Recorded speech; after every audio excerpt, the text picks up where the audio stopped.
OnePlan has a variety of different functional areas that you can configure, and there's standard ones that come with some templates that get us a good jump start into these things. And I'm going to work with a solution here that's designed specifically for product portfolio management. And in here, I'm looking at a portfolio where I'm looking at what's called a product summary. And in this case, instead of having your traditional, PMO type, portfolios, programs, projects, this one's organized with plan types that has product lines and products in it. And then you can actually have those things dovetail with ideas and requests that are coming in from various sources within and outside of your organization. But then we can actively manage the ones that we select here in a product portfolio per se. In this particular case, I'm looking at a product summary that actually has the different product lines and the individual products that we're working on within those. This one's a more KPI type of view of that, but there's a variety of views where you might look at more prioritization, you might look at some product related data, you might look at things like your financials around that, which is really just different columns of data that you're looking at around all that. You'll also notice that we have icons off to the side here, which tells me that am I working this and executing this strictly in OnePlan itself, or am I leveraging other tools here like Microsoft Teams or Azure DevOps or Jira or Microsoft Project to supplement what's going on with the connectors that we talked about in the overview slide on how that's working. And you can slice this any way you want. You can have as much metadata to categorize these things as you want. If I wanted to come in here and look at, say, the products by category, for example, rather than having them aligned strictly with the primary hierarchy of product line, I might want to look at this by the type of product it is and what category it's in, and view it in a variety of different ways. Look at it by who's managing it, look at who's the sponsor of these types of things, etc. The idea is it's a very flexible way to look at your portfolio in these lists. The same thing holds true with boards. In this particular case, if I wanted to look at a board by the state of this, what are we working on that's proposed versus active versus on hold? Maybe I would like to look at this by, once again, product board by product line. And now I've got the different product lines that I have, and I've got the different products that we're working on within those. I've got some red, yellow, green that show me whether or not these things are on track or not. I might even go in here and say, why is the Surface Go 3 red? And I might want to really just pop open this card and look at a quick edit of all the different details that I've decided I want to track around this and determine what's going on with this, both on the timeline, on the overall health. And it looks like it's red because we are off track on our schedule. But all the other details, for example, like how this aligns with different business capabilities or other things like that, maybe identifying different competitors, key results in the objectives and key results that we're aligned with, etc. All this is there at my fingertips, even though I'm in a board that has cards that only show a certain subset of the data. And I can work with this dynamically by moving things around into different columns and different swim lanes. And I could always add a lane in here. So for example, there's no swim lanes in here, but let's say I looked at this and I wanted to add a swim lane by the product category. I can easily look at these in different ways and save these different views by understanding how much is application development, how much is actually new product development, etc. in these particular areas. And then roadmaps are dynamically created in here.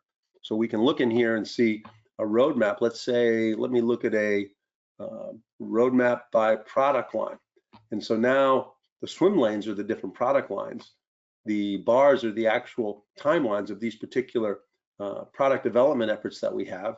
And you can even have events that they're aligned with. In this case, we got an industry showcase that we're trying to probably get many of these products done for so that we can show them at this industry showcase, for example, and look at it in that regard. You could have different views in here, like where I could say, let me show the product roadmap by the same types of breakouts by product lines, but maybe we have some objectives and key results or strategic cycles that we're trying to meet, and when these things are going to be done to meet certain strategic cycles that we have. So the idea here is you can have flexible roadmaps that are dynamically created that you don't have to build individually as you go through that. Now, asking, if I go into a list and if I go look at the product summary in here, I could ask, and I only have a small subset in here, and you could have a much larger portfolio in here. This demo environment is more limited, but let me just ask it a common question that you might ask it. And I'm going to ask it, which 3 projects are at the highest risk of failure and why?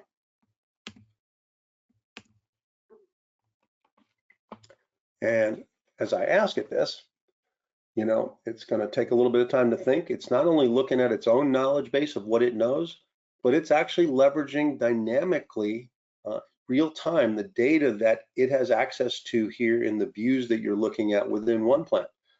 It does not store and learn from your OnePlan data, but it leverages it in its response.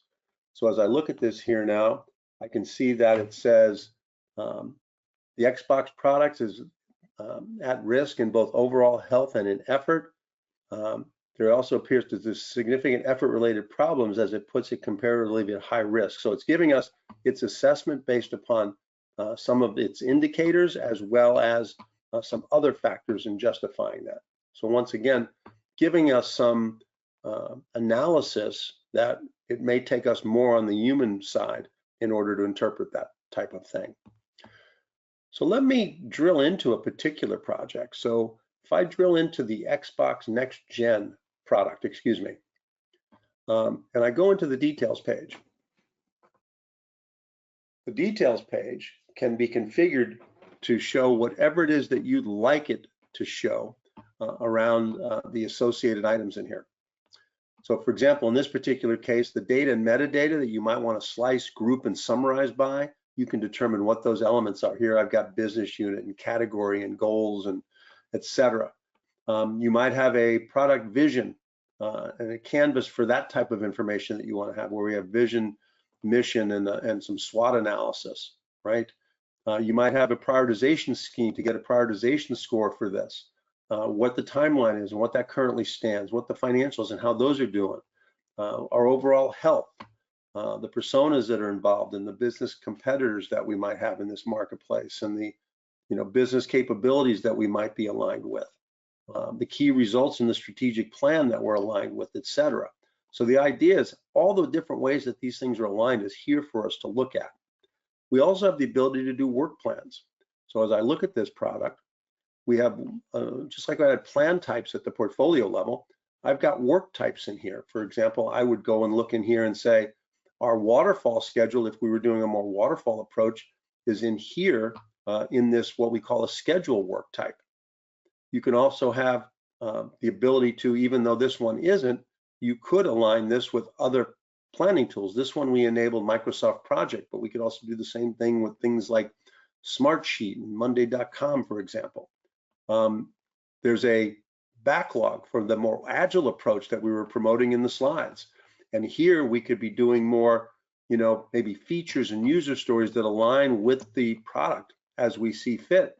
And also basically do sprint planning in here, such that if we wanted to show and align the sprints, we could show the sprints that we have here and see which elements are aligned with which sprints and which limits we've either hit or surpassed on story points and or hours within that, and show those at any given point in time and plan those things in sprints. And to be quite frank, we have the ability to do both agile and waterfall in the same project, and many customers want to be able to do that, where they actually have a schedule for the waterfall elements and a backlog and sprint type for the actual development and efforts that are going on. So that is possible here, along with tracking things like issues, risks, changes, key decisions, and things like that.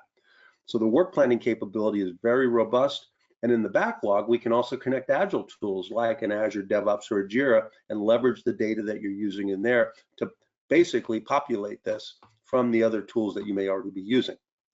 Now, the resource plan gives us the ability to determine what resources that we need. And in this particular case, I'm looking at a variety of generic resource types and or named individuals that I have. And I can plan in terms of hours, percentages of allocation, and full-time equivalents or FTEs. I can also at any given point in time say, I have a generic, product manager efforts assigned here, and I haven't really put a name to that yet. So if I was going to look at candidates and try to find best matches, it'll look for available resources that I might be able to use. And I can see that Daniel Williams has a lot of availability in that time frame where I needed a product manager. It looks like I could actually select Daniel Williams and actually replace that resource above and then get that out of a generic assignment into a named individual. We also have the ability to do financials such that you can track the financial categories, whether they be labor and non-labor, and manage the total cost of product ownership in here as part of your portfolio management exercise. And we have different types here where you can actually track an original budget and then maybe track the benefits and or the revenue that you expect to achieve across that and be able to actually look and compare those things from a time perspective on a time phase basis. Now, the other piece is, as I talked about all these things being interrelated, and there's all kinds of reporting and dashboards we have that are available to you. But I think one of the key things we have is what we call our visualizer that will allow us through the relationships and associations we make in here to determine things like precedence dependencies to say this Xbox Next Gen has successors that are coming after this that require this to be developed before we can do those. But we also have what's called a runway here. And this runway gives us the product-centric view of this, says here's the projects and epics that we're actually aligned with that are going to help support this, as well as the key results in our strategic plan that we're driving towards. And we can see some that are basically at risk or off track here, and those in turn are aligned with the objectives or the strategies that we have here. So you can have different views and different associations in here for how you would like to look at the relevant associations and dependencies that we have in here and understand where these are at any given point in time. And just like in the board view I showed you, I can look at the details around something that's off track very quickly as I go through here and get a measure of what is actually happening there. Now, ultimately, the projects or products that we work on often come from ideas and requests that come through. And this whole concept of having a portal where anybody, you don't have to be specifically licensed for OnePlan or individually licensed for OnePlan to get this. But the idea is we can come in here and have different ideas in different stages and basically capture the data around the ideas, just like we capture the idea around the products themselves, or we capture the details around the products themselves. We can actually go in here and formulate and bring a new idea into place anytime we like and have it vetted and go through a process. So for example, if one of the ideas was to create more Xbox exclusive games, the data that we capture to categorize the metadata around this, to categorize it, narratives that you might want to have regarding a business case, some information regarding the financials, how you want to prioritize this, whether they may be more business driver, oriented, or maybe more agile approaches like weighted shortest job first. The idea is that you can have your own prioritization score generator in here, and then you can align it with things like key results and existing products and things like that with those relationships that we talked about before, right? And you can define your own approval process and workflow in here. The idea being is that when you decide to go embark upon this, and I go back to this idea area, I can actually either through workflow or through having permissions to use this function, I can take this idea request and I can promote it to a product that we want to work on within the product portfolio, or a project we want to work on in the project portfolio, and carry forth with it all the data that we spent time capturing in this and not just leave it behind, so we can factor all this in and really have that end-to-end continuum, as we talked about in the slides, going from innovation and idea creation all the way through the execution and delivery and manufacture of these things. So the key there is it can be an end-to-end process for you in here. Now, ultimately, the strategies that we talked about really come from a strategic plan area in OnePlan where your leadership can define those. And we showed you that video that had the development of a particular set of OKRs for a product development department. But for example, let's just say we have an objective of launch the new product successfully, and we drill into that. Once again, a different type of form that's capturing different data elements in here for these objectives themselves, including things like a time window when we want to have this accomplished, what priority we have on this, what are the key results that are associated with that, right? And as we look at this, I can drill in this, look at the associations, and once again, from an objective-centric view rather than a product-centric view, I can come in here and look at a runway like this and say, okay, from this objective, what are the 3 key results that these are supporting? What are the projects and epics that we have in here? And then what products might they be associated with? In this case, I haven't completed the loop on that. But the idea being is you can see that from an objective perspective as well. Now, this is the way we help promote that strategy to execution alignment that was talked about by Gartner in the slides that we talked about earlier on. Now, ultimately, I showed you a resource plan for one product that we were working on. But what OnePlan does is it aggregates that into a comprehensive resource plan that we might want to look at. And in this particular case, I can look at them by business units, by roles, by any other metadata we're looking at. But this one, I'm looking at it by business unit.